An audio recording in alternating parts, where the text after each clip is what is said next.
রাতের অন্ধকারে পুকুরে মাটি ফেলে পুকুর ভরাটের অভিযোগ উঠল পুকুর মালিকদের বিরুদ্ধে। তবে অভিযোগ ভিত্তিহীন বলে দাবি পুকুর মালিকদের।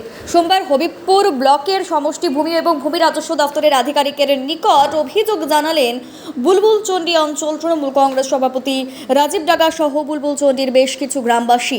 উল্লেখ্য, হবিবপুর ব্লকের বুলবুলচন্ডী গ্রাম পঞ্চায়েতের অন্তর্গত কুচুপুকুর মৌজার সরকারপাড়া এবং সাহাপাড়ার মধ্যে রয়েছে এলাকায় বহু পুরনো একটি পদ্মপুকুর। স্থানীয়দের একাংশের অভিযোগ, রাতের অন্ধকারে পুকুরটিতে মাটি ভরে বন্ধ করা হচ্ছে। সে বিষয়ে গ্রামবাসীরা বুলবুলচন্ডী অঞ্চল তৃণমূল কংগ্রেসের সভাপতি রাজীব ডাগাকে নিয়ে একটি লিখিত অভিযোগ জানালেন হবিবপুর ব্লকের হবিবপুর সমষ্টি ভূমি এবং ভূমি সংস্কার দপ্তরের আধিকারিকের নিকট।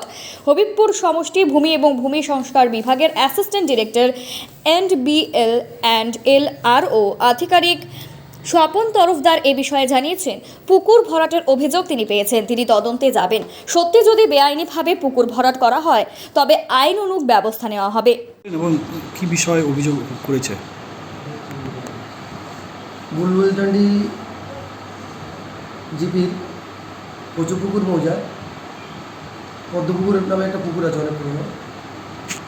ওখানকার কিছু সাধারণ মানুষ একটা অভিযোগ জমা করেছে আমাদের অফিসে যে পুকুরের কিছুটা অংশ নাকি কে বা কারা রাতের অন্ধকারে মাটি ফেলে ভরাট করার চেষ্টা করছে।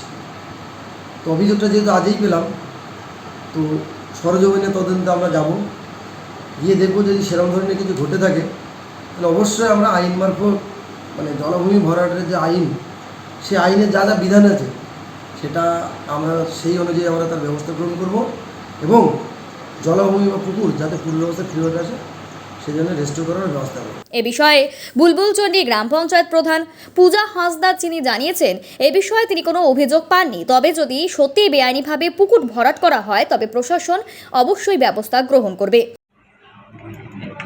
পুকুর ভরাটের বিষয়ে আমার কিছু জানা নেই। আর যদিও কোনো অন্যায়ভাবে ভরাট করার চেষ্টা করে তো প্রশাসন ব্যবস্থা নেয়। এদিকে এ বিষয়ে পুকুরের এক মালিক কৌশিক সাহা জানান, তারা কোনো পুকুর ভরাট করছেনই না। সমস্ত অভিযোগ তিনি ভিত্তিহীন বলে দাবি করেছেন। রাস্তার পাশে একটি ড্রেন তৈরি করা হচ্ছে, সেই ড্রেনের জন্যই সমস্ত মাটি সেখানে আপাততর জন্য রাখা হয়েছে।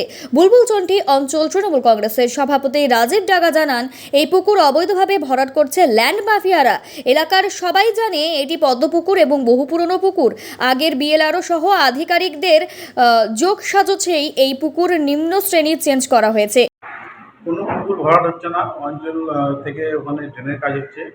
ওই মাটিটা রাস্তার উপর আছে, গাড়ি ঘোড়া যাওয়া অসুবিধার জন্য ওই মাটিকে ফাঁকা জায়গা হিসাবে ওখানে রাখা আছে। ওটা যখন ড্রেন কমপ্লিট হবে ওই মাটি আবার ওখানে লাগবে সাইডে দেওয়ার জন্য, ওই জন্য ওটা ওখানে রাখা আছে। যে অভিযোগ করেছে সম্পূর্ণই ভিত্তিহীন।